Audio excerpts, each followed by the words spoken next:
basicamente os dados do projeto, né?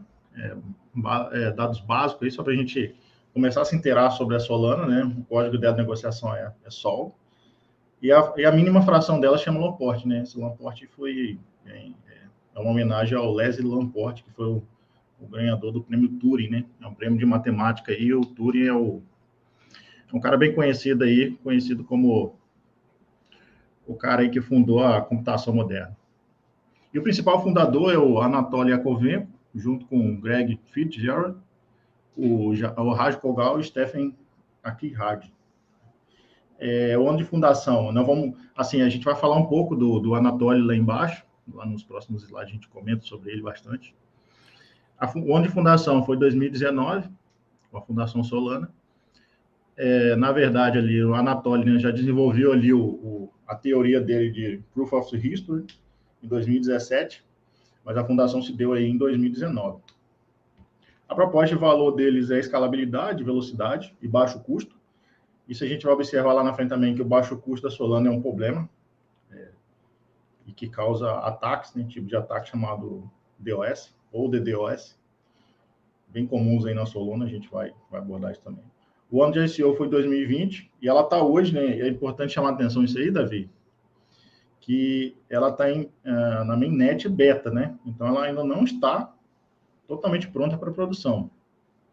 Então é até uma justificativa, a gente discutiu no nosso estudo, né, que isso pode ser, assim, não é que isso é uma justificativa para os travamentos da Solana, mas isso mostra que ela não está totalmente pronta, então é melhor ela travar antes de estar em fase alfa do que ela travar depois, né, que já estiver lá em funcionamento na fase alfa. É bom ela travar agora, estando em fase beta.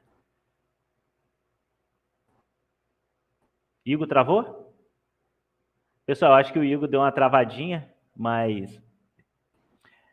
Foi o Igor que travou ou fui eu? Se alguém tiver aí no chat aí, coloca, por favor, porque para mim aqui parece que foi o Igor que travou. Vou até perguntar aqui no coisa aí. Se alguém tiver ao vivo aí, coloca para mim.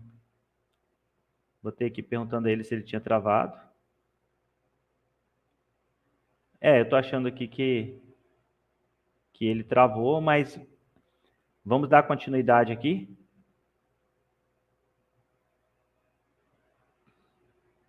Porque a live não pode parar, né?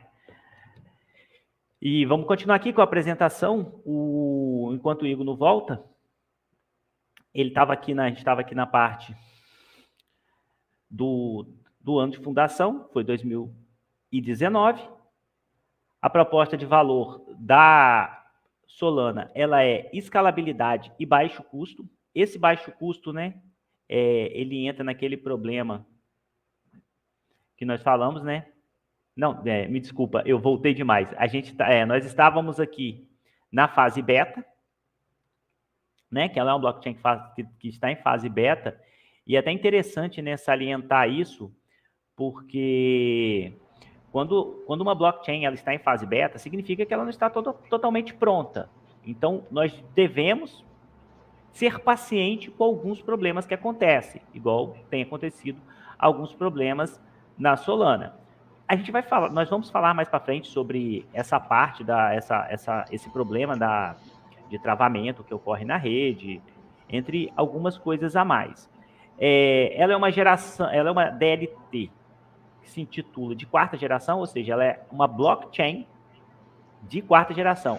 Eu já ouvi algumas pessoas até falar que achavam que a própria Solana ela era DAG, que para quem não sabe o que é DAG, é um outro tipo de DLT, diferente da blockchain, que usa outro mecanismo de validação. Exatamente.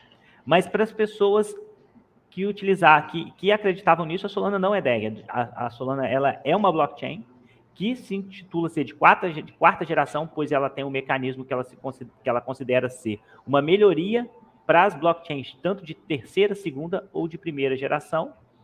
Ela tem uma economia inflacionária, a inflação dela fixa, é de 1,5%, ou seja, sempre vai existir essa emissão. Ela tem um suprimento total de 357 milhões de tokens já, desde o dia em que foram cunhados os seus tokens lá no ICO, até agora já estão em circulação 357. Só lembrando que já existem mais de 500 milhões de tokens, porém, em circulação apenas 357. A TH da Solana foi $259. Para quem entrou lá no ICO, fez muita grana, porque foi assim uma coisa muito exponencial. A principal inovação tecnológica da Solana é o que a gente chama de Proof of History, que é o POH, que é uma forma que eles encontraram, nós também vamos falar tudo isso mais para frente, mas foi uma forma que eles conseguiram para resolver o problema do tempo, solucionar o tempo de validação do bloco.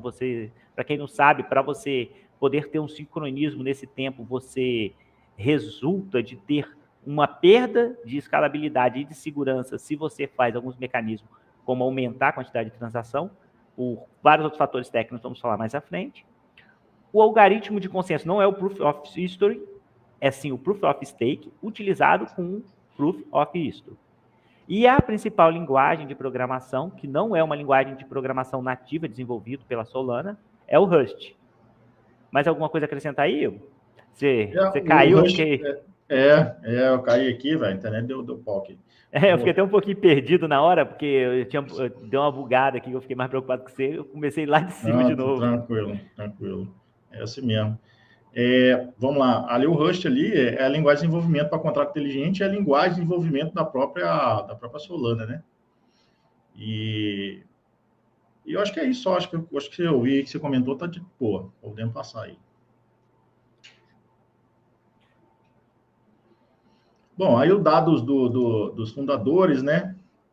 Aí não tá toda a história da Solana, mesmo porque algumas coisas da Solana, algumas documentações até difícil de encontrar, a gente vai ver que o roadmap dela não é tão claro, é difícil de encontrar algumas informações. Mas ali o que aconteceu? Né? Os stakeholders, né, as pessoas interessadas ali na comunidade da Solana, elegeram um conselho de fundação, né? Como se fosse um conselho que dá as diretivas para os executores, né, que são os diretores e executores que estão ali embaixo ali, executarem, fazerem de fato. Então, você tem um conselho vamos dizer assim, de administração, que chamaram ele conselho de fundação, que inclusive o Raj Kogal ali, que é um dos fundadores, está ali nesse conselho, e os diretores executivos, que são as pessoas que executam. Pelo menos é o que tá as informações da Solana. Mas é curioso isso aí, Davi, porque é parecido com uma empresa mesmo, tá? Uma empresa tem lá o conselho administrativo, que representa ali os acionistas, que dá diretivas para o conselho executivo, que são as pessoas que entre aspas, são terceiros, né? São executores, são pessoas formadas em administração, economia, que vão lá executar o que o pessoal do conselho de administração deu como diretiva para eles, né? Então, é um tipo de governança interessante também que tem, e é assim que eles fizeram na Solana, e é assim que acontece até hoje. Podemos seguir. Bom, o escopo do projeto, né? É um projeto de código aberto, implementa o que ele chama de uma nova blockchain. De fato, pensando em blockchain, talvez não tenha tanta novidade, mas junto com o Proof of Stake e o Proof of History, é uma coisa inovadora, de fato. E a gente vai ver que não é só isso, né? A Solana, ela tem 8 inovações, cada uma mais doida que a outra, no sentido, assim, de ser interessante, né? São coisas novas, de fato. Técnica, né? Também. É coisa meio louca mesmo. Mas é isso aí. Bom, ela implementa a nova blockchain sem permissão, né? Isso é uma blockchain despermissionada, né? Você pode ir lá usar, é pública, né? Na verdade, sem permissão significa ser pública, né? Com alto desempenho, que é a função dela, escalabilidade. Possui contratos inteligentes também, descentralizado, tem segurança e propõe resolver o problema de escalabilidade, que é a ideia principal. E a Fundação Solana é sediada em Genebra, na Suíça. Basicamente, esse é o escopo do projeto. Bom, o roadmap dela eu achei meio confuso de entender, mas ela tem ali o Turesol, que é que rolou até, né? É a fase que rolou até fevereiro de 2020, onde a rede de teste teve incentivo da Solana e foi lançada a primeira vez em fevereiro de 2020, né? E agora é a fase atual, o slide até desconfigurou ali, tá, Davi? Mas o momento atual agora é que ela está na mainnet beta, né? É a fase atual dela, que foi logo após aí, fevereiro aí 2020, que foi lançada aí a mainnet beta dela, e foi feito também onde ela arrecadou, né, com leilão. Foi nessa época que ela arrecadou 1,76 milhões no leilão público de tokens. Foi justamente com esse lançamento da mainnet. E eles falaram, né, que vão lançar essa full net aí lá pro final desse ano, mas até agora nada. E eles estão com esse problema aí do travamento da rede, né, Igor? Então eu acho que é pouco provável. Mas essa full mainnet, ela só vai entrar em operação depois que eles tiverem conseguido resolver todos esses problemas, né? É justamente quando a mainnet sai de beta, né? Passa ali pela alfa, vai para o beta, e depois vai para o que eles estão chamando de full, né? Quando ela estiver totalmente operacional aí. Aí, só para a gente ter uma noção, carteiras, né? E aí a gente tem uma treta braba aí que aconteceu na Solana com relação à carteira, inclusive ali, as carteiras da Phantom e Slope. São essas duas do canto ali em roxo ali, se puder passar o mouse ali. Mas a gente vai explicar melhor essas duas aí, a Slope e a Phantom. Eu ainda utilizo a Phantom mesmo depois do problema que deu lá. Hoje eu já voltei com alguns tokens meus para ela, mas realmente, pessoal, a Phantom, assim, para mim é uma das melhores carteiras que nós temos de front-end, tá? Front-end é aquela fase, para quem não sabe, é o que a gente vê quando vocês estão mexendo, por exemplo, no navegador ou qualquer coisa. É a parte que você interage. Então, assim, para mim é a melhor carteira que você tem para front-end para estar utilizando. Porém, devido a esse problema, né, que teve aí... A usabilidade, né, Davi? A usabilidade dela é espetacular. E esse hack aí, que foi tão pouco falado, foi um pouco falado, mas assim, parece que o pessoal esqueceu, ele foi um hack muito grave e que vamos ver as cenas ainda do próximo capítulo, né? Porque o que a equipe sanou de problema lá, eu achei muita treta. Inclusive, a gente vai falar na frente, mas eles nem fizeram um relatório ainda desse, pelo menos eu não encontrei um relatório desse problema aí, né? Porque isso aí, de fato, né? É porque, teoricamente, foi um problema na biblioteca, uma das bibliotecas que é usada para desenvolvimento, e teve problema, talvez essa biblioteca esteja sendo usada em outras carteiras, talvez até fora do ecossistema da Solana, e tenha problema também, tá? Então, é uma treta grande aí. É um risco, né? No mundo criptativo, a gente sabe que é risco.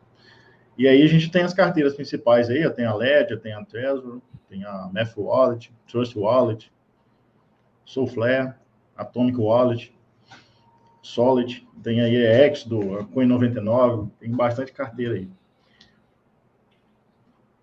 Alguns exploradores para a gente... Pode falar.